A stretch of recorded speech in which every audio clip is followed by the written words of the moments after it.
Ikiwa kama nani BTV, Isanganiro TV, wakianza kutupatia mikataba bro, sanaa ya Burundi inainuka. Tanzania wale wote waigizaji wote wanajulikana kwa Azam TV. Safani tunamjua yeye mwenyewe pale RTNB. Hiyo ni soko kubwa, hakuna soko kubwa kama ya TV. Soko kubwa ikiwa ya TV basi. Tusiku tunataka vya bure vinaribu sanaa. Brother. Mtu anakodi nyumba nzuri, anakodesha gari nzuri, fanya movie nzuri. Hata ule jamaa sponsor akiona anaikubali, na ukifikisha Tanzania mzee Azam TV wanachukua na hela inaingia. Lakini sasa sisi masponsor wetu tumeshaonesha kama YouTube ndio inalipa. Sasa wale wa jamaa wa kule na wao pia wanapatana kama YouTube ndio kuna soko. Si lazima wa sponsor waelewe, wa diaspora waelewe. Filamu hapa Burundi inaweza ikalipa bila kupitia YouTube. Tujitahidi kwenda kisoko za kimataifa, tukiuzisha movie zetu lazima tutalipwa. Hapa Burundi inawezekana. Inawezekana. Mbona mimi nimefika Azam TV nimepewa masharti mzee. Sasa sharti mfano mimi Tambwe sasa hivi ukinipatia milioni 5. Bro, naweza nikatengeneza series. Hiyo milioni 5 inaweza ikafanya kama episode 3, lakini katika episode 3 tashirikisha msanii mmoja wa Tanzania. Nazungumza naye na anashiriki kwenye hiyo series. Hizo episode 5 hizo tukizipeleka Azam TV Brothers.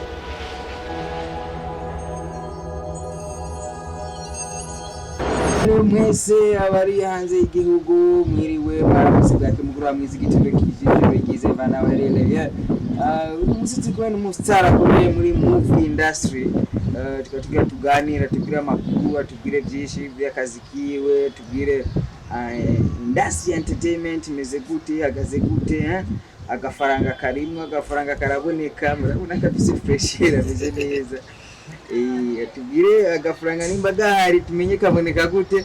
Tambwe yo mambo vipi? Safi bro, unakwaje?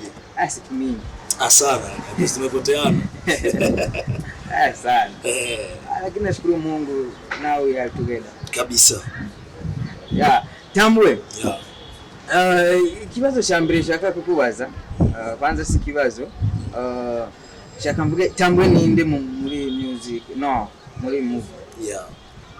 For sure, Tambwe the great films. Ukisikia films yani hapo unajua kama Tambwe ni mwigizaji wa filamu za Kiswahili Burundi, na napambania sana kupandisha bendera ya nchi yetu kimataifa.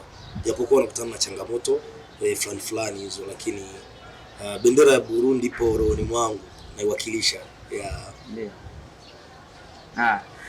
Tambwe uriko kura movie kuzikiringo kinini cyane, ariko ni Tambwe uriko uraraba statistics nyinshi ubona yuko abantu bo hanze y'igihugu bamukurikirana cyane gusumba Barundi. Why?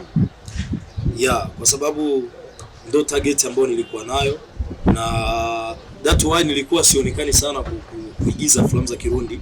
Nilikuwa nafanya Kiswahili kwa sababu unajua tunatafuta lugha ambayo iko international kidogo ili kuweza kuwakilisha nchi yetu mbali.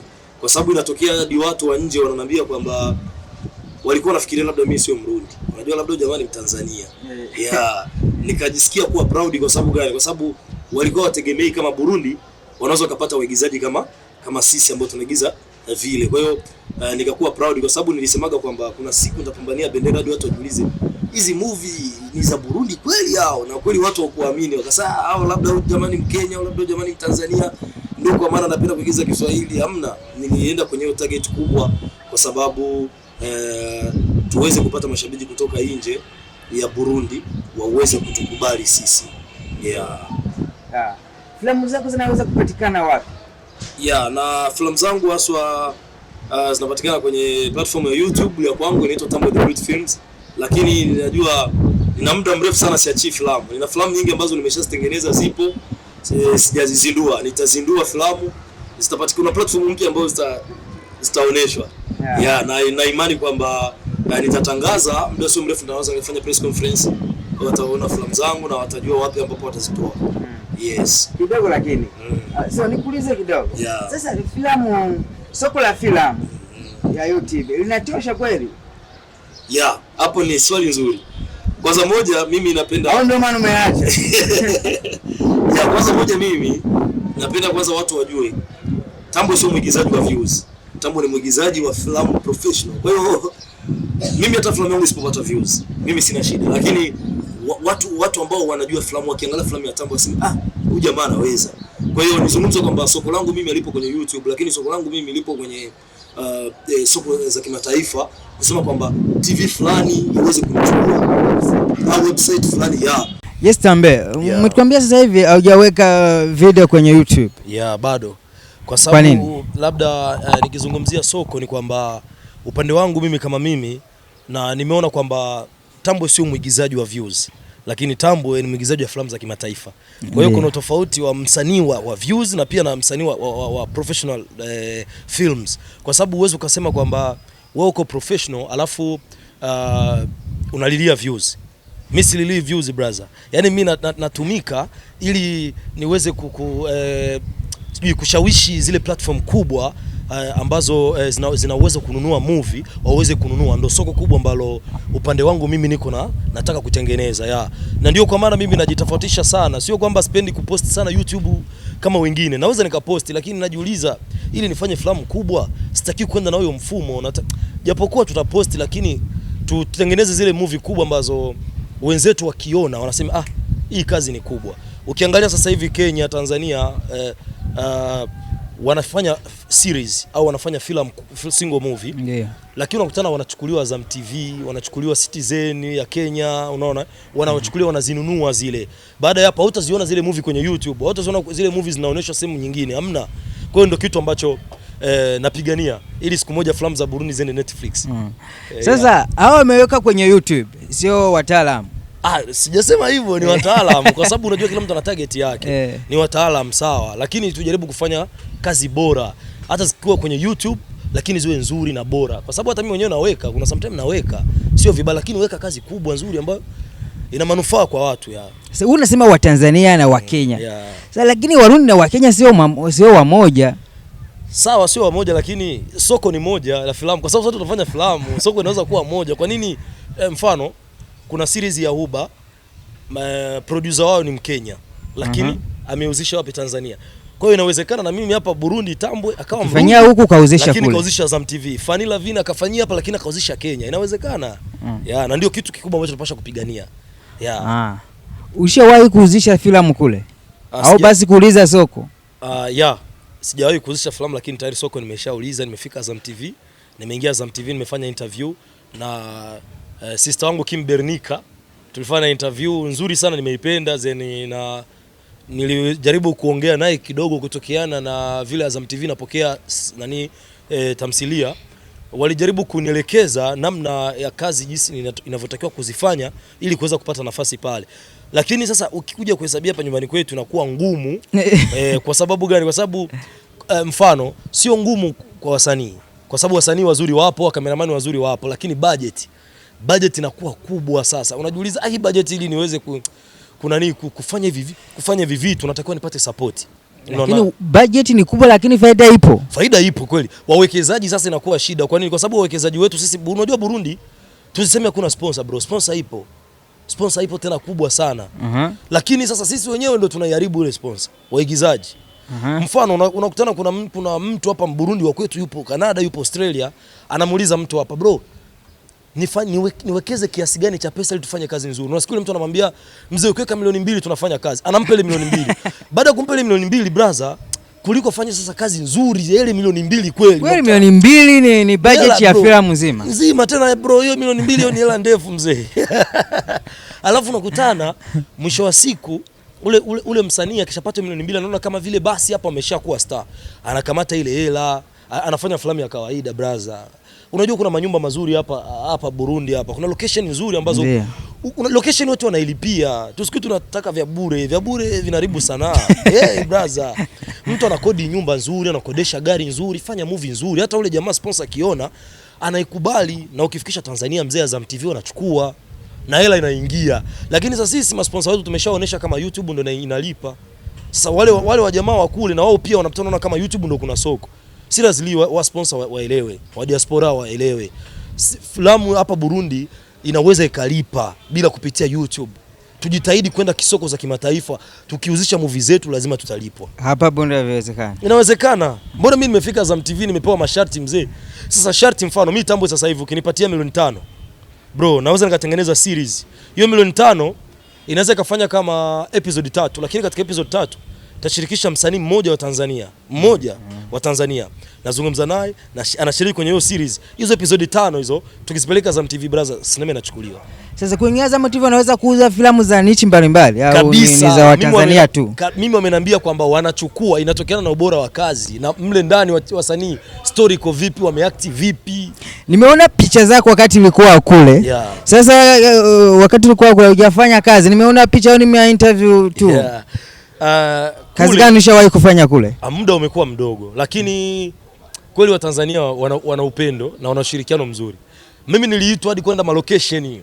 Mimi muda ukanibana, niambia watu hamna, mimi hakuna jinsi nije kwa sababu muda ni mdogo. Kwa sababu nilifanya 1 week tu alafu Kwa nini ulikuwa na muda mdogo? Kwa sababu nilikuwa nimetumwa kwenda kuchukua vifao vya production. Ndio kazi kubwa ambayo ilionipeleka Tanzania. Umekuja navyo? Nilikuja navyo, nikavifikisha hapa. Kwa hiyo na nilikuwa tena na shoot, kuna movie ambayo nitakuwa nimalizie. Na hivyo vifao vilikuwa muhimu sana kwenye hiyo movie. Kwa hiyo ndio nikarudi, lakini naahidi kwamba nitaenda Tanzania nitafanya kazi. Sasa hivi vifaa vipo? Vifao vipo. Tutarajie kazi gani kutoka kwa Tambwe? Sasa hivi nina movie karibuni 3 ambazo zipo. Nimemaliza editing kila kitu. Sijazindua. Nitafanya press conference. Na baada ya hapo sasa nitazindua, ndio nitaingia kwenye kazi ya kupeleka Azam TV. Ndio kwa maana naomba support. Sasa Warundi watazionaje? Hiyo siku ya press conference na imani kwamba nitafanya launch na nitatangaza platform ambazo watakwenda kuzipata. Ndio unasema kweli Soko ipo? Burundi Soko ipo brother. Soko ipo. Unajua ni kwa nini? Ngoja nikwambie kwa nini Soko ipo. Kwa sababu sasa hivi kuna wasanii hapa ambao wanafanya series kwenye machannel za YouTube, wanalipwa. Soko hiyo ni ya kwanza. Kwa hiyo sasa ile Soko tusikamata. Lakini Soko ya YouTube haitoshi. Sawa, haitoshi, lakini hapa Burundi sisi tumeona kama ndio soko kubwa. Unaona? Ndio soko kubwa na ndio kwa maana tumebaki YouTube tu. Lakini sasa hivi ni mfano, ngoja nikuoneshe kitu. Kuna msanii wa kiki hapa ambaye nimeona amepiga hatua. Fani. Amepata mkataba RTNB. Brother, tuongee ukweli. Ikiwa kama na BTV, Isanganiro TV, wakianza kutupatia mikataba bro, sanaa ya Burundi inainuka.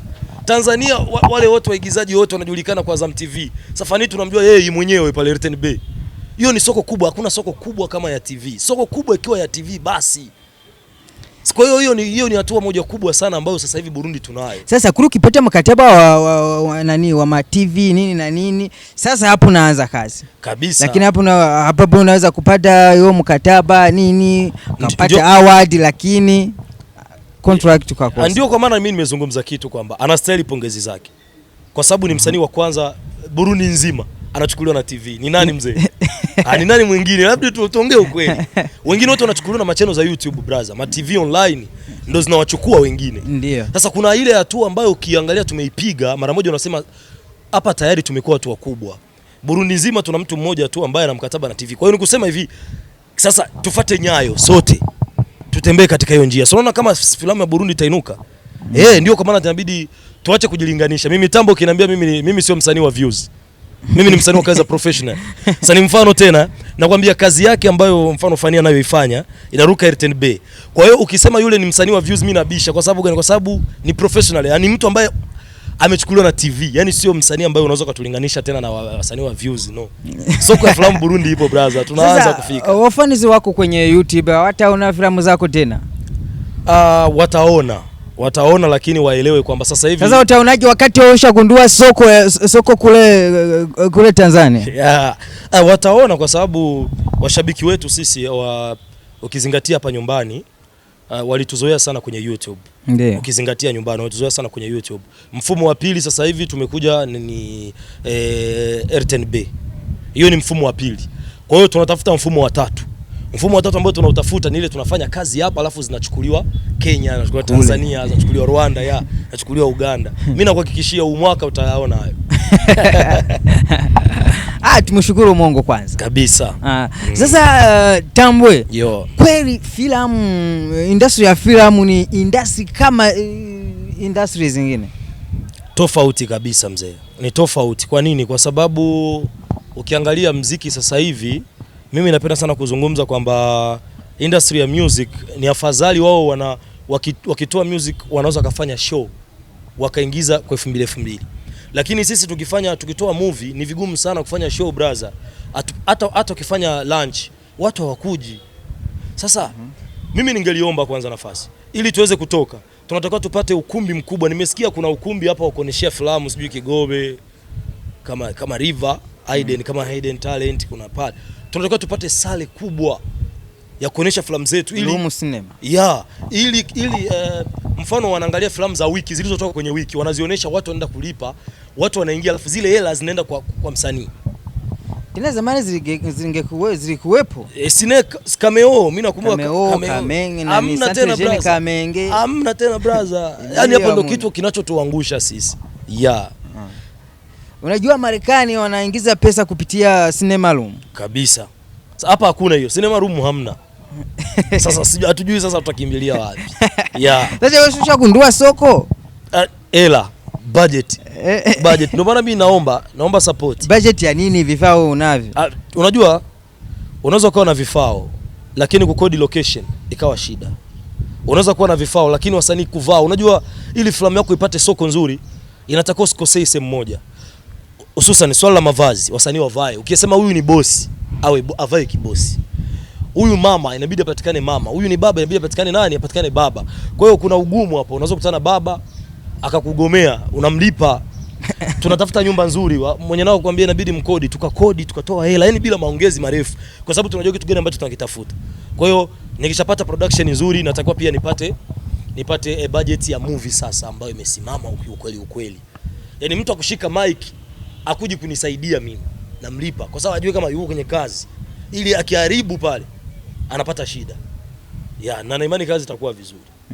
Mfano ukiangalia hata kuna series ambayo tunaiandaa. Sasa Burundi watajiri wapo. Kwa nini hawezi kuinvest kwenye filamu? Wainvest kama milioni 1, milioni 100 ngapi? Brother, kuna watu wanapata hiyo bahati, wanawekeza hizo hela lakini hawafanyi kazi kama serious. Kuna watu hapa wanasapotiwa mzee, wanapatiwa hata milioni 4, 5.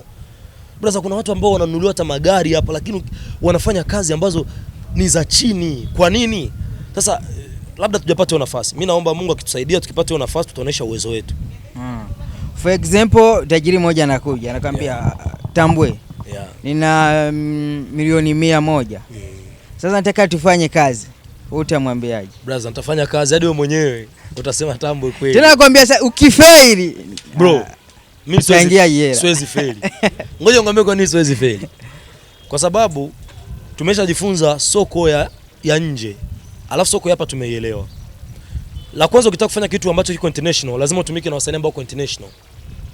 Kwa sababu ili uweze kufanya filamu ambayo unajua nitauzisha Tanzania, lazima ujifunze ili niweze kupata soko Tanzania nitafanya nini? Uwezo ukaingia kwenye biashara hivi brother. Wananiambia tu Tambwe, tunakutumia milioni 10.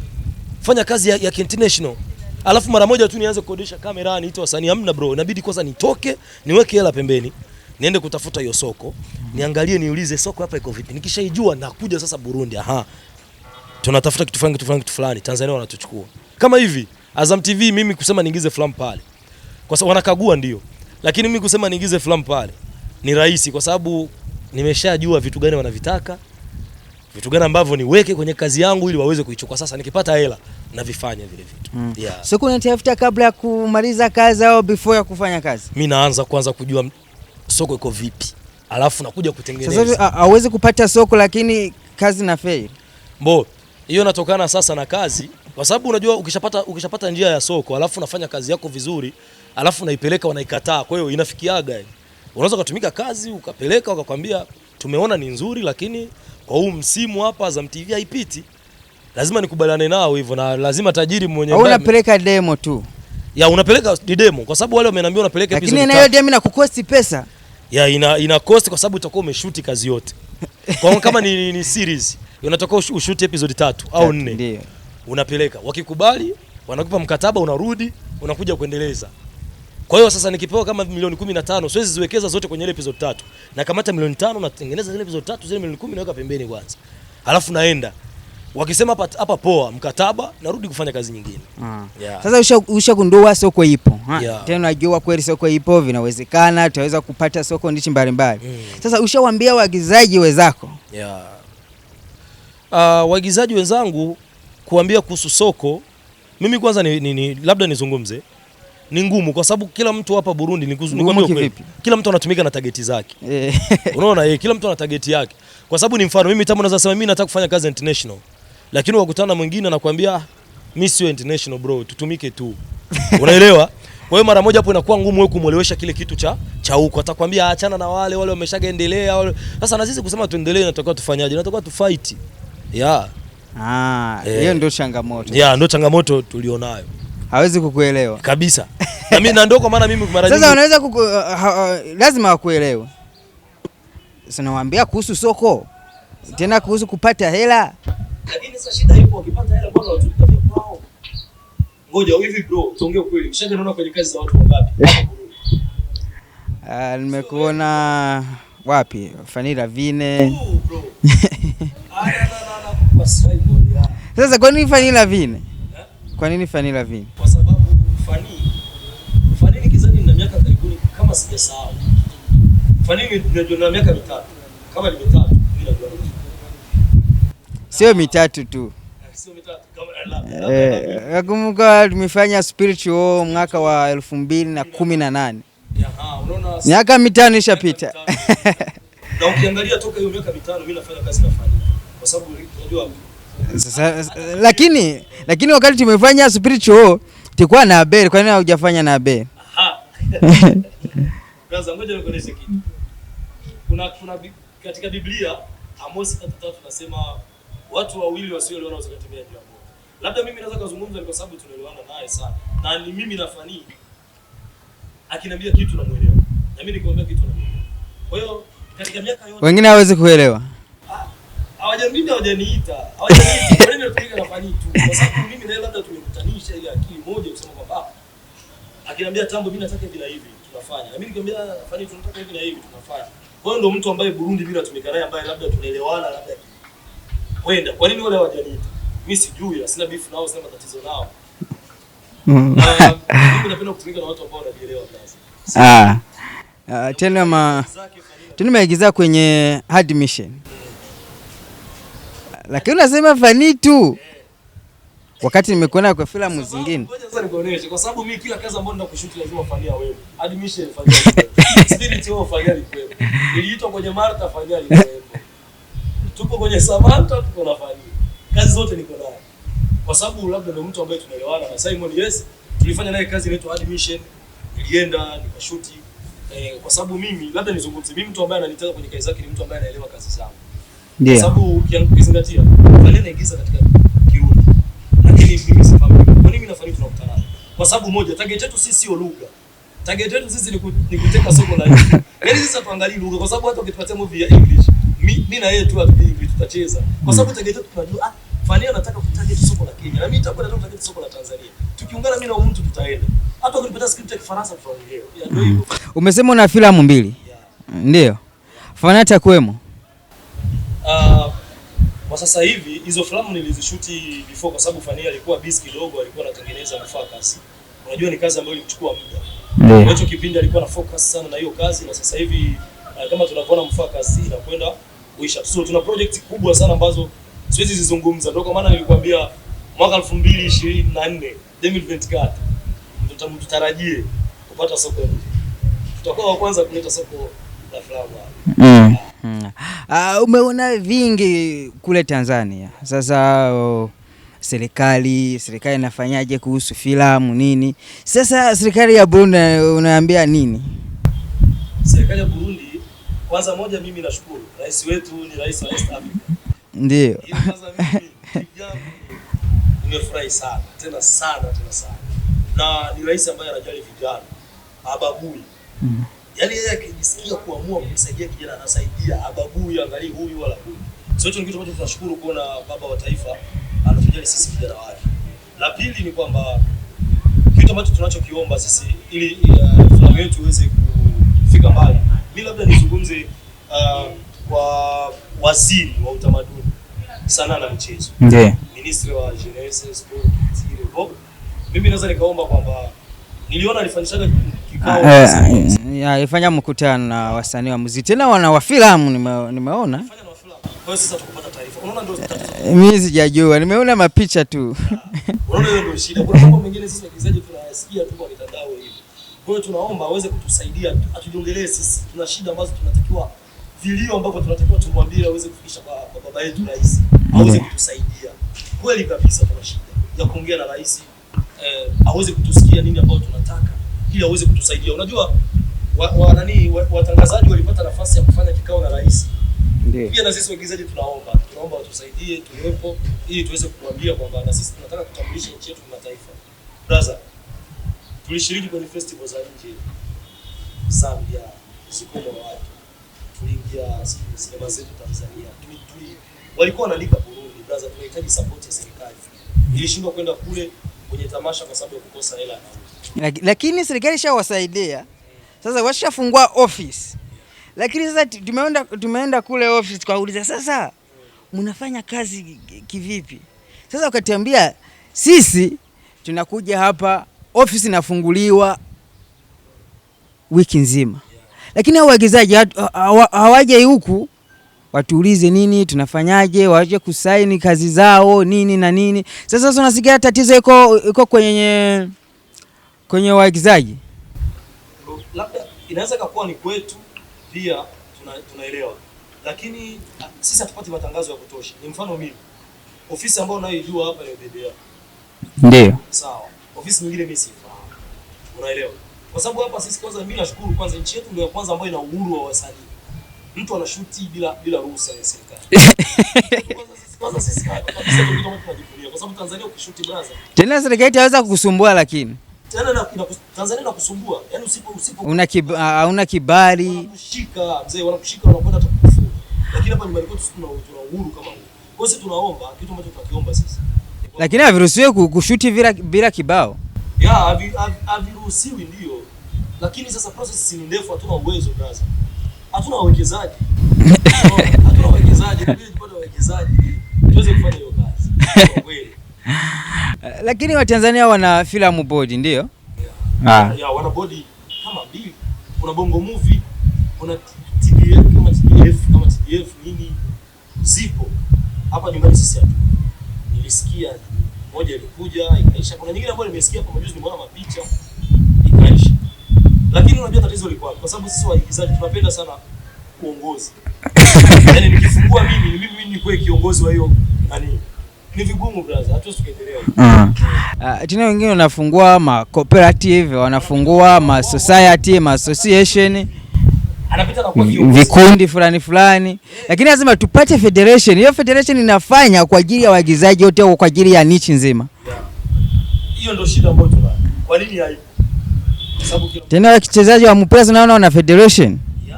Tena hiyo federation inafanya kazi kwa ajili ya nichi nzima. Ndio maana inabidi sisi tupate federation ambayo lakini hivi vikundi vya waigizaji tu wanafanya kwa ajili yao. Kwa ajili yao wenyewe. Hata nikiona watu wa YouTube sasa hivi wanakuwa na sheria ambao wameileta. Yao ya YouTube ni nzuri nayo pia. Lakini sisi tunamwomba Mungu kwamba aweze kutusaidia sisi waigizaji tuweze kuwa na moyo wa upendo. Hatuna upendo.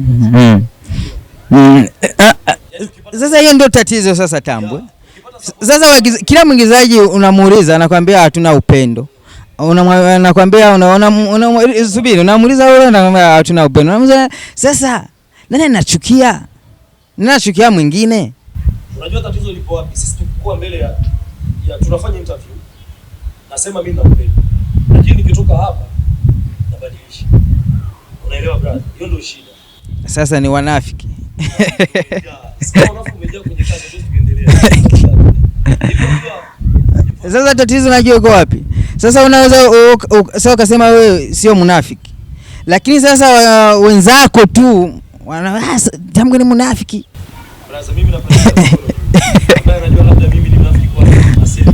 Basi hapo baada ya kuona interview aseme Tambwe ni mnafiki. Mimi katika hivyo vitu sipo. Kwa sababu gani?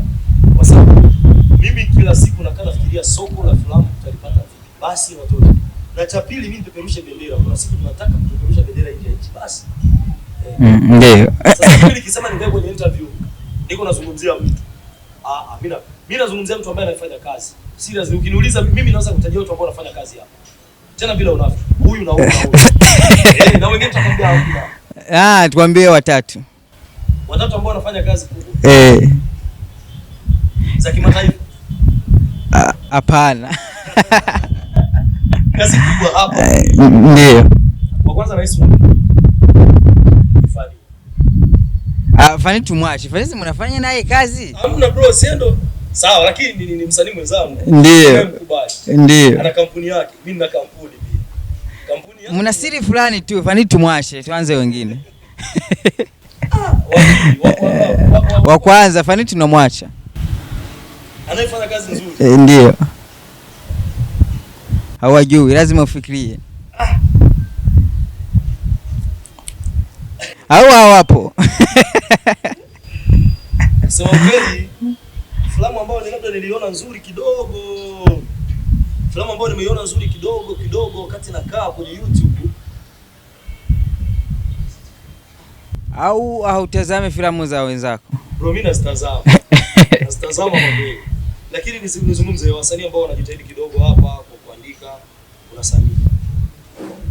Ya Samia anaandika. Kuna kasoro ndogo tu zile ambazo anataka kukosoa. Ndio. Anafanya kazi vizuri. Mwingine pia kidogo ambaye anajitahidi Sabasi. Ndio. Watatu. Sabasi anajitahidi lakini ana makosa. Bro, mimi na Chris Wagner mlafi. Ana makosa madogo ambayo anatakiwa yakosoe. Asifikirii sana filamu za kutoa. Sasa unajua tatizo lingine, unajua iko wapi Tambwe. Unaweza sasa kumwambia mwigizaji mwenzako, sasa hii filamu ina makosa sasa kabisa. Yeah. Unanidalau nini? Ndio shida ambayo ipo. Ndio kwa maana kila mtu anafanya kitu anachokiamini hapa. Ndio kwa maana nakwambia hatuna upendo. Kwa sababu kila mtu anafanya kitu ambacho anachokiamini. Unajua ni hivi. Mimi kusema nikutafute wewe. Yaani mara moja utakuwa nimeona kuna kitu kikubwa ambacho tunanisema. Na kuna muda mwingine nikisema nikimuita Simoni mjuaji. Atajifanya kama yeye anajua sana, unaona? Ndio. Lakini kazi inatakia utaalamu. Kazi inatakiwa utaalamu. Na ndio kwa maana nimekwambia. Sasa wewe ni mtaalamu. Hamna basi. Kazi zangu kawaida. Sasa hujiamini? Mimi najiamini katika kazi zangu. Na ndio kwa maana nimekwambia hivi. Tunaoungana kufanya kazi kwa pamoja. Ni wale ambao tuna target moja. Wale ambao tuna target moja hawezi wakaungana na sisi. Yaani hilo ndio kubwa zaidi. Ndio. Yeah. Sasa ili tuweze sisi brother sasa lakini umeongea pointi. Sasa umeongea kuhusu soko, hiyo ndio pointi kubwa. Soko kipatikana lazima tupate hela. Ndio. Sasa merci beaucoup. Kuna kitu ambacho nataka kuongea. Hichi. Watu wengi wanaona katika filamu za Burundi. Watu wengi sana wanaona vile na performance. Kama mimi nipo katika sekta hii ya filamu za Burundi. Kuna kitu kimoja ambacho tunakitafuta. Mimi mtu ambaye alinishawishi kuingia katika kazi za Burundi. Ndio. Ilikuwa ni Fani. Tambwe inabidi uingie kwenye kazi za Burundi pia. Ndio ndani. Mimi nakubali. Mimi kuna watu wengi ambao walikuwa wameniambia niingie, nimekuwa nimekataa.